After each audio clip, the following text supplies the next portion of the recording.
Welcome back to my channel. ఈ వీడియోలో 14/8/2022లో జరిగిన షిఫ్ట్ 1లో జరిగిన మ్యాథ్స్ బిట్స్ అనేవి ఆల్రెడీ 102 వరకు ఎక్స్ప్లెయిన్ చేయడం జరిగింది. 103 నుంచి మిగతా బిట్స్ కంప్లీట్ చేద్దాం.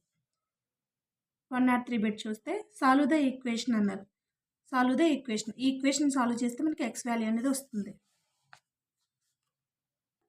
ఎక్స్ వాల్యూ కావాలి కాబట్టి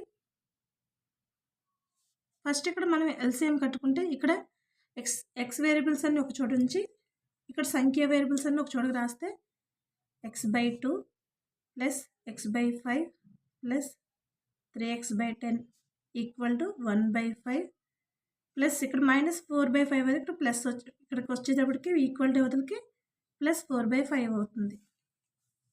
సో ఇట్లకి ఎల్సిఎం ఎంత 2కి 5కి 10కి ఎల్సిఎం కడితే ఇందులో 2 క్యాన్సిల్ అవుతుంది, 1 టైము 5, ఇందులో 5 మళ్ళీ 5 క్యాన్సిల్ అవుతుంది, 5 1 1 1 2 5 10. ఎల్సిఎం ఎంత మనకి దీనికి 10.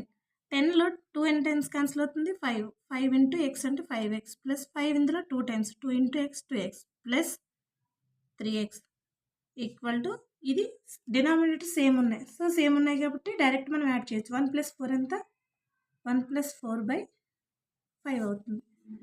నెక్స్ట్ 5x + 2x ఎంత 7x 7x + 10x అంటే ఎంత 10x/10 ఈక్వల్ టు 5/5 అవుతుంది.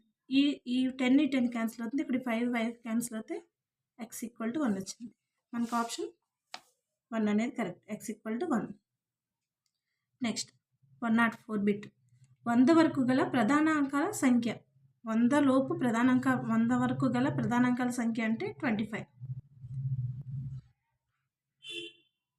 నెక్స్ట్ -15/11 యొక్క గుణకార విలోమం అంటే -11/15 అవుతుంది. ఎందుకంటే ఈ రెండు మల్టిప్లై చేస్తే మనకి గుణకార విలోమం అనేది 1 రావాలి కాబట్టి -15/11 ఇంటూ -11/15 చేస్తే 1 వస్తుంది. సో ఆప్షన్ 3 అనేది కరెక్ట్. Next 7:5 106 bit. 7:5 మరియు 8:xల బహుళ నిష్పత్తి 84:60 అయిన ఎక్స్ వాల్యూ ఎంత? మనకి ఇక్కడ రెండు నిష్పత్తులు ఇచ్చారు. ఆ రెండింటిని 7:5 ఈజ్ 8:x ఈక్వల్ టు 84:60 అంటున్నారు. సో మనకి ఇది ఏ విధంగా ఉంది? A:B ఈజ్ యాజ్ C:D ఫామ్లో ఉంది కాబట్టి సో అంత్యముల లబ్ధము ఈక్వల్ టు మధ్యముల లబ్ధం. అప్పుడు ఏమవుతుంది 7 × x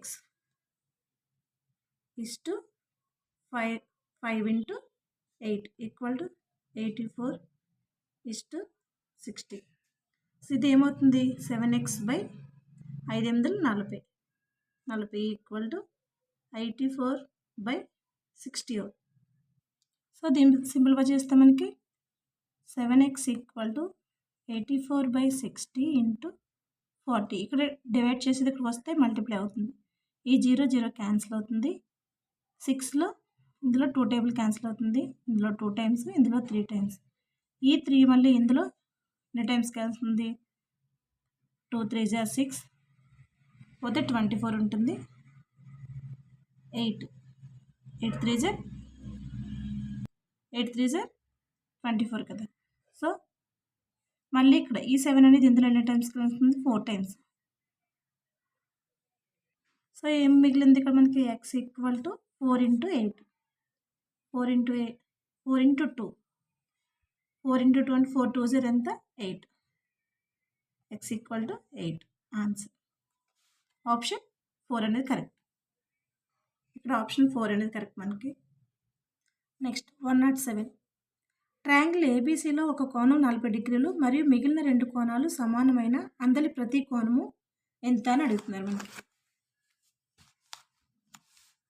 ఫర్ ఎగ్జాంపుల్ మనకి ఇక్కడ ఒక ట్రయాంగిల్ తీసుకుంటే ఒక కోణం ఎంత ఇచ్చారు 40 డిగ్రీలు ఇచ్చారు, మిగతా 2 కోణాలు సమానం అన్నారు. ఎక్స్ అనుకుంటే మనకి త్రిభుజంలో 3 కోణాలు మొత్తం ఎంత 180 డిగ్రీలు. త్రిభుజంలో 3 కోణాల మొత్తం ఈక్వల్ టు 180 డిగ్రీస్. సో అప్పుడు ఏమవుతుంది మనకి, ఒక కోణం తెలుసు ఎంత, 40 డిగ్రీలు. 40 ప్లస్ ఇంకొక కోణం ఎక్స్ ప్లస్ ఇంకొక కోణం ఎక్స్ డిగ్రీలు ఈక్వల్ టు 180కి ఈక్వల్ చేస్తాం. సో ఈక్వల్ చేసిన తర్వాత మనకి ఇక్కడ ఎక్స్ ప్లస్ ఎక్స్ ఎంత, 2x ఈక్వల్ టు 40 వస్తే ఏమవుతుంది, 180 మైనస్ 40 అవుతుంది. 2x ఈక్వల్ టు 180లోంచి 140 తీసేస్తే ఎంత, 140. సో ఎక్స్ ఈక్వల్ టు ఈ 2 అనేది ఇందులో 70 టైమ్స్ క్యాన్సిల్ అవుతుంది. ఎక్స్ ఈక్వల్ టు 70 డిగ్రీస్ వచ్చింది. ప్రతి కోణము అన్నారు కదా మనకి, 40 డిగ్రీస్, 70 డిగ్రీస్, 70 డిగ్రీస్. సో ఈ మొత్తం యాడ్ చేస్తే మనకి 180 డిగ్రీస్ వస్తుంది. ఆన్సర్ 70. ఆప్షన్స్ 3 అనేది కరెక్ట్. నెక్స్ట్ 108. పొడవు 15 సెంటీమీటర్లు, వెడల్పు 12 సెంటీమీటర్లు, ఎత్తు 10 సెంటీమీటర్లు కొలతలుగా గల దీర్ఘగణం యొక్క సంపూర్ణ తల వైశాల్యం చదరపు సెంటీమీటర్లో. సో దీర్ఘగణం ఘనపరిమాణానికి సంపూర్ణ తల వైశాల్యం ఫార్ములా ఏంటి, దీర్ఘగణం సంపూర్ణ తల వైశాల్యం formula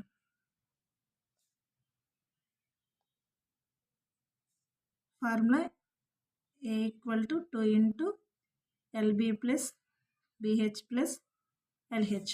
so A equal to 2 into L అంటే మనకి 15 ఇంటూ B అంటే 12 ప్లస్ 12 ఇంటూ 10 ప్లస్ 10 ఇంటూ 15 చేస్తే మనకి 2 ఇంటూ 15 12 జర్ 180 ప్లస్ 12 10 జర్ 120 ప్లస్ 10 15 జర్ 150.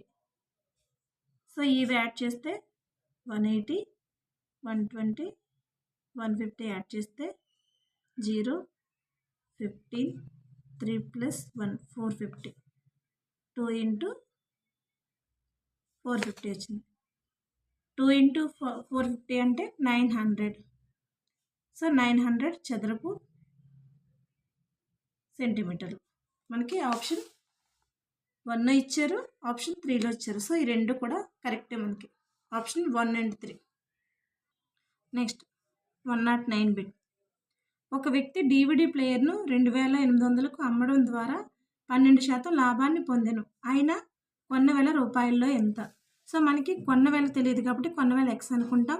అమ్మిన వేల 2800, లాభశాతం ఎంత ఇచ్చారు, 12% ఇచ్చారు. సో లాభశాతం ఇచ్చినప్పుడు మనకు ఇప్పుడు లాభం కావాలి కాబట్టి లాభము ఈక్వల్ టు లాభశాతము బై కొన్న వేల ఇంటూ 100 ఈ ఫార్ములా వేసుకుంటాం. సో లాభశాతం ఎంత మనకి 12 బై కొన్న వేల ఎంత ఎక్స్ అనుకున్నాం. X equal to 100.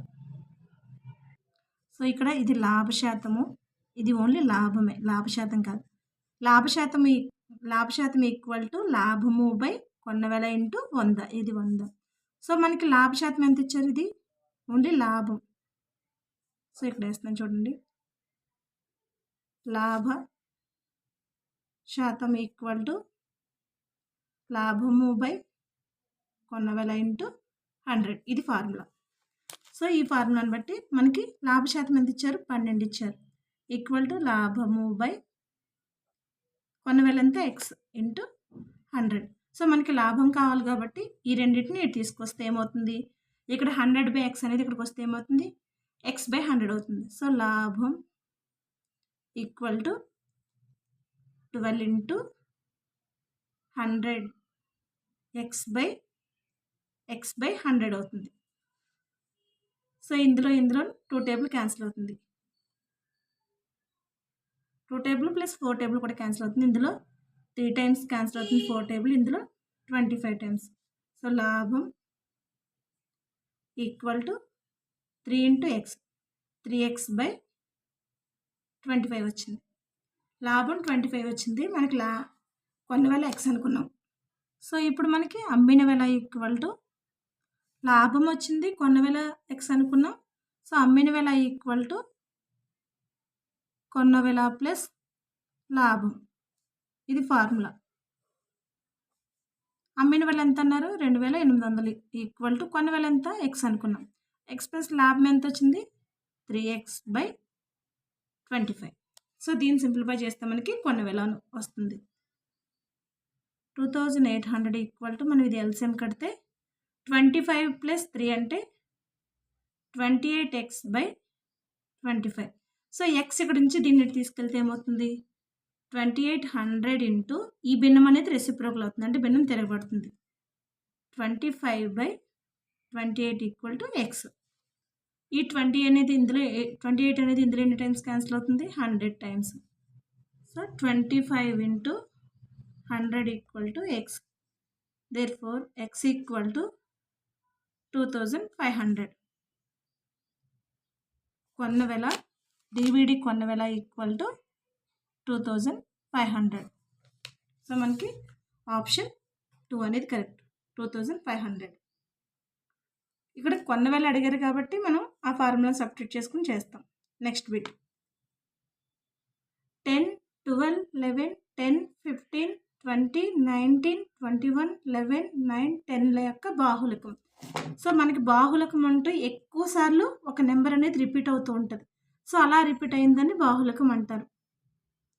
ఇక్కడ చూస్తే 10, 11, 12, 11, 10, 15, 20, 19, 21, 11, 9, 10.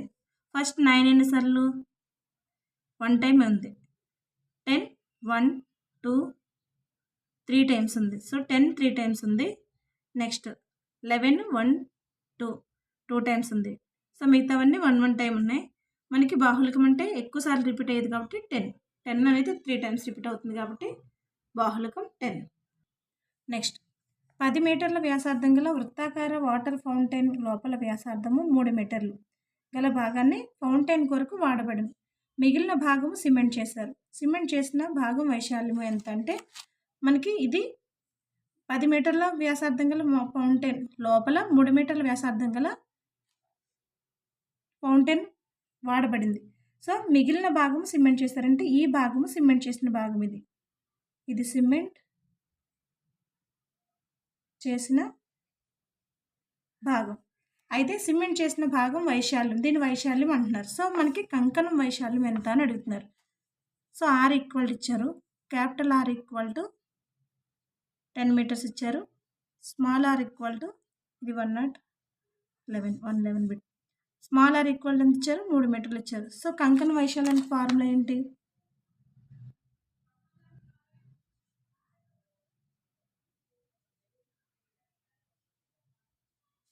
కంకణ వైశాల్యం equal to pi into capital R square minus small R square.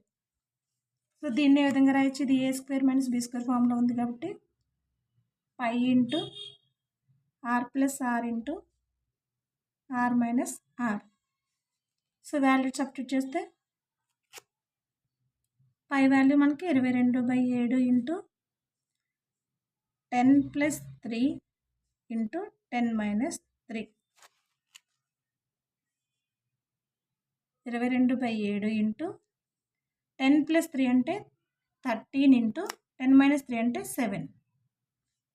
So ఇక్కడ ఈ 7 క్యాన్సిల్ అవుతుంది. 22 ఇంటూ 13 చేయాలి. 22 ఇంటూ 13 చేస్తే ఎంత అవుతుంది 22 ఇంటూ 13 3 22 = 66 22. సో 6 8 286.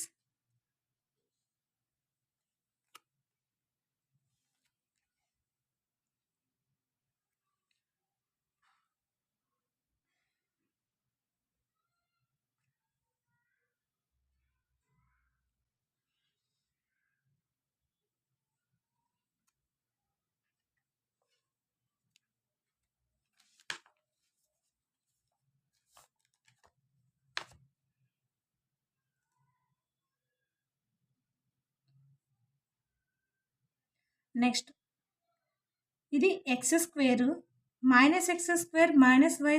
+ 6xy + 20ని పొందుటకు 3x² - 4y² + 5xy + 20 నుండి ఏమి తీసివేయగలను అంటే ఏమి తీయాలనేది మనకు తెలియదు కాబట్టి ఇది x అనుకుంటే సో మనకి 3x² - 4y² + 5x + 20 + x = ఇది వస్తుంది. సో ఇది రావడానికి దీని నుండి ఏమి తీసివేయవలనో సో ఇది పొందుటకు దీని నుండి ఏమి తీసివేయవలనంటే ఇక్కడ ప్లస్ కాదు మైనస్ వస్తుంది. సో అప్పుడు ఏమవుతుంది? సో ఈ ఎక్స్ వేసుకుంటే కన్ఫ్యూజ్ అవుతుంది కాబట్టి ఇక్కడ క్వశ్చన్ మార్క్ వేసుకుంటే తెలియదు కాబట్టి దీన్ని ఇటు తీసుకెళ్తే దీన్ని ఇటు తీసుకొచ్చి ఏమవుతుంది? ఈక్వల్ టు ఇది ఇటు వస్తే ఏమవుతుంది? 3x² - 4y² + 5xy + 20. సో ఈ మైనస్ ఇక్కడికి వస్తే ప్లస్ అవుతుంది. ఇది ఇక్కడికి వస్తే ఏమవుతుంది? ఇక్కడున్న మైనస్లు ప్లస్ అవుతాయి, ప్లస్లు మైనస్ అవుతాయి. సో అప్పుడు ఏమవుతుంది? +x² + y². ఇక్కడ ప్లస్ ఉంది, ఇటు వస్తే ఏమవుతుంది? మైనస్ అవుతుంది. -6xy - 20. క్వశ్చన్ మార్క్ కింద పెట్టుకున్నా పర్వాలేదు, లేకపోతే డాష్ కింద పెట్టుకున్నా పర్వాలేదు. మనకు తెలియదు కాబట్టి ఏదో ఒక వేరియబుల్ ఎక్స్ అనుకుంటే మళ్ళీ ఇక్కడ ఇబ్బంది అవుతుంది. సో ఇక్కడ ఎక్స్ వేరియబుల్స్ ఉన్నాయి కాబట్టి సో నేను క్వశ్చన్ మార్క్ కిందే పెట్టాను. ఇక్కడ 3x² ఉంది, ఇక్కడ x² ఉంది. సో ఎంత అవుతుంది? 4x². 4x². ఇక్కడ -4y² ఉంది, ఇక్కడ +4y² ఉంది. సో ఎంత అవుతుంది? -3y². +5x ఉంది, -6xy ఉంది. ఇక్కడ -xy +20 -20. సో ఎంత? +0. సో ఎంత వచ్చింది మనకి? 4x² - 3y² - xy. సో ఇది ఆప్షన్లో ఉందా? 4x² - 3xy, 4x² - 3y² - xy అంటే ఆప్షన్ 2 అనేది కరెక్ట్. సో మనకి ఇక్కడ ఇచ్చిన అంటే ఇది రావాలంటే దీని నుంచి ఏమి తీసివేయాలన్నారు కాబట్టి ఇక్కడ మైనస్ చేస్తాం. తెలియని దాన్ని మైనస్ అనుకుంటాం, ప్లస్ అనుకోకూడదు. తీసివేయమన్నారు కాబట్టి ఎంత కలపాలి అంటే అప్పుడు ప్లస్ యాడ్ చేస్తాం. ఏమి తీసివేయాలన్నారు కాబట్టి మైనస్ అనేది పెట్టుకుంటాం. సో ఇందులోంచి మనకు తెలియని దాన్ని మైనస్ చేస్తే ఈ వాల్యూ వస్తుంది. సో మనం సింప్లిఫై చేస్తుంది అది. Next 113 bit. ఒక కిరణంనకు డాష్ చివరి బిందువులు కలవు. ఒక కిరణంనకు డాష్ చివరి బిందువులు కలవు. 1. ఎన్ని చివరి బిందువులు కలవు అంటే ఒక చివరి బిందువు కలవు. నెక్స్ట్ త్రిభుజాకార పిరమిడ్ యొక్క శీర్షాల సంఖ్య. త్రిభుజాకార పిరమిడ్ యొక్క శీర్షాల సంఖ్య 4. నెక్స్ట్ ఇంట్రడక్టియో అర్థమెటిక రచయిత నికోమాకస్. Option 1 correct. నెక్స్ట్ 116. అంకగణితం నుండి బీజగణితానికి పరివర్తన చెందే నిర్మాణాలను ఈ దశలో ప్రాధాన్యత ఇవ్వాలి. అంకగణితం నుండి బీజగణితానికి పరివర్తన చెందే నిర్మాణాలకు ఈ దశలో ప్రాధాన్యత ఇవ్వాలి అంటే ఎలిమెంటరీ స్థాయి. Option 2 correct. నెక్స్ట్ సూర్యుడు తూర్పున ఉదయిస్తాడు అని సాధారణీకరించడానికి తోడ్పడే పద్ధతి. ఆగమన పద్ధతి, నిగమన పద్ధతి, అన్వేషణ పద్ధతి, పరిష్కార పద్ధతి. ఆగమన పద్ధతి. సూర్యుడు తూర్పున ఉదయిస్తాడు అని సాధారణీకరించడం అనేది ఆగమన పద్ధతికి చెందింది. నెక్స్ట్ సాంఘిక శాస్త్ర పితామహుడు సర్ రొనాల్డ్ ఏ ఫిషర్. Option 1 correct. నెక్స్ట్ ఒక విద్యా సంవత్సరంలో నిర్వహించవలసిన ఫార్మాటిక్ మూల్యాంకన సంఖ్య. 4. నెక్స్ట్ రామానుజన్కు సంబంధించని గణిత అంశం. రామానుజన్కి సంబంధించని గణిత అంశం అంటే గ్రహ గమన పద్ధతులు. రామానుజన్ గోల్డ్ బ్లాక్ కంజంక్షన్స్, మాక్ తీటా ఫంక్షన్స్, సంయుక్త సంఖ్యలు అనేవి రామానుజన్కి సంబంధించినవి. గ్రహ గణన పద్ధతులు అనేవి రామానుజన్కి సంబంధించిన అంశం. ఆప్షన్ 4 అనేది కరెక్ట్. సో ఇక్కడితో మ్యాథ్స్ బిట్స్ అనేవి కంప్లీట్ అయినాయి. ఈ వీడియో కనుక మీకు నచ్చితే లైక్ చేసి సబ్స్క్రైబ్ చేయండి, వీలైతే షేర్ చేయండి. నెక్స్ట్ వీడియోలో ఈవీఎస్ బిట్స్తో మేము ముందుంటాం. Thank you.